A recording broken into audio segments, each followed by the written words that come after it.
So our next speaker is Jason Williams. He's VP of Athlete Technology at Dick's Sporting Goods.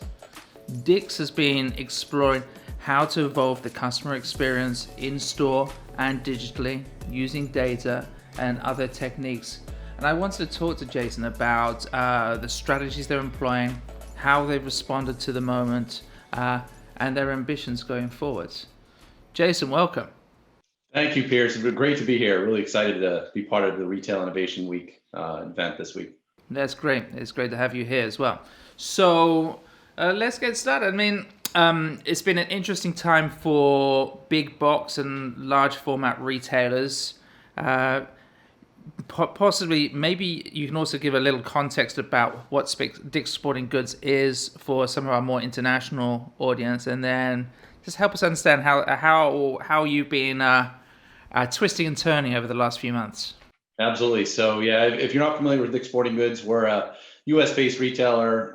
We offer 3 brands throughout our organization. So with Dick's Sporting Goods, Golf Galaxy, and Field and Stream. We've been in business since the early 1950s. We have over 900 stores across all 3 chains and over 20 private label brands in US areas. That's great. And so it's been interesting times. What would you say one of the biggest changes, some of the biggest changes that you've seen or had to respond to over the last few months? Obviously, the pandemic, it set us in a different direction at the beginning of this year. So a number of our stores had to close for a period of time for safety purposes. So we had to really understand how we're going to offer our products to our athletes and really be able to, delight our athletes and provide them with the necessary products they were looking for. Our e-commerce business had been growing for over a number of years, and we had significant investments in that area. One of the specific things that we had, due to our strong technology foundations, we were able to pivot and work on our curbside contactless pickup process. So we were able to deliver that feature in a 48-hour period. So obviously, it took years to get to that place, but with all the work that we had done to set up our teams and our products and our services to be scalable and sustainable, we were able to pivot and ensure that we could delight our athletes and provide them with the products they were looking for. It's super interesting. We hear this phrase, accelerated change, 5 years evolution. Within a large organization, what does that, how does that really feel? How did you obviously were thinking about some of these things and testing some of these things? How does an organization scramble so quickly?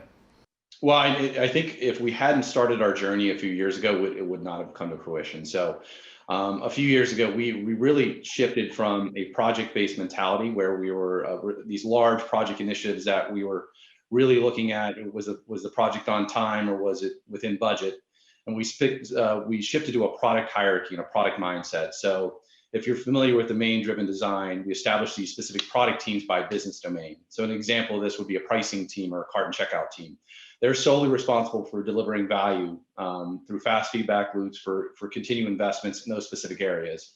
So we're not looking at a specific project to deliver, but we're looking for delivering value sooner, really understanding what the outcomes are, and then either working on those outcomes, sustaining and constantly delivering towards them, or pivoting to work on things that really add value to our customers and to our business. Well, I think that's really useful, especially for some of the audience who are just trying to think, how do I even achieve some of this?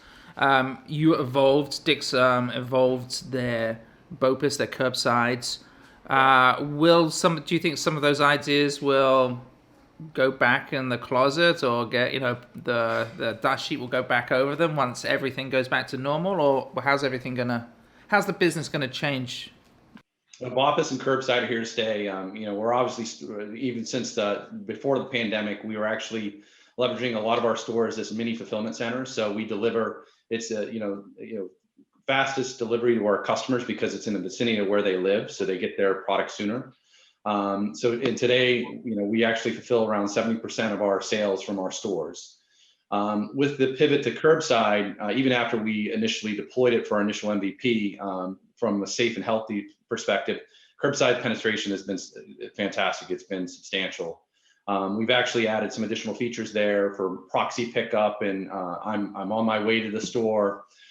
We've enabled a feature called Save the Sale. So if it's not in your store that you've chosen, if we can find another local store, we'll alert you, and then we'll redirect that fulfillment to that store if you choose to. So we see this as a differentiator for us. We can establish fulfillment through our stores because we had already done that. We'll see that continue to grow. And really, we see e-commerce and the extension of our stores is just another channel for us, and we really want to embrace that full omni-channel experience. It's interesting to think about how technology supports the store, adds value to the store. There must be so many options as a VP of technology.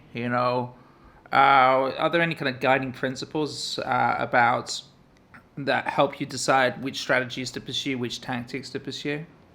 It's great from a business strategy perspective. We work very close with our stakeholders. So our product teams that we've initiated, work directly with our VPs or SVPs or EVPs to really understand what's their overall strategy, what's the end goal that they want to achieve, and then based on that, determine what are the strategic intents and the outcomes that we want to solve for. Based on that, we do discovery and framing to see what are the areas that we go back that we try to tackle first that is going to add the most value for our customer or for the business. In terms of data, there must be a lot of data that's being gathered previously and even now, especially kind of as e-commerce sort of balances itself out.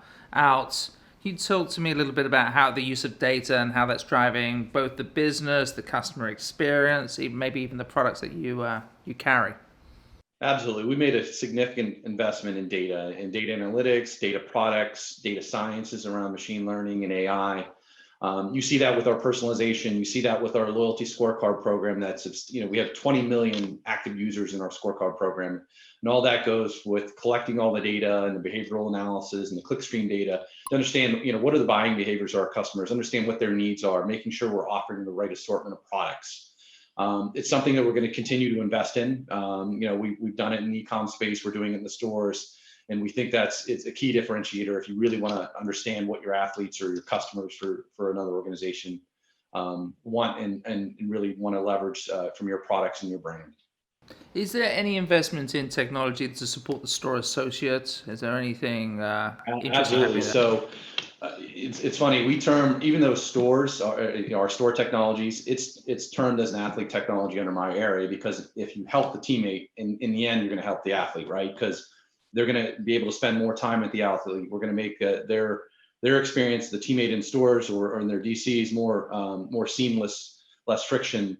So we try to make that more productive. Through automation, through the products that we provide them, and in the end, it benefits the customer because they can spend more time in stores with the athlete. Obviously, some of the plans for Dick's Sporting Goods remain private about what's going to happen in the future. But as an expert in the consumer technology space, for our audience of retailers, our audience of brand manufacturers, and within the ecosystem, do you have any recommendations about where to kind of hedge bets, what type of either technologies or solutions to kind of focus on over the next 12, 18 months? Yeah, without making any forward-looking statements, obviously there's some things that every organization should be taking in terms of technology. Taking a mobile-first approach, for instance, is something that we've done with our products, both for our teammates and for our athletes.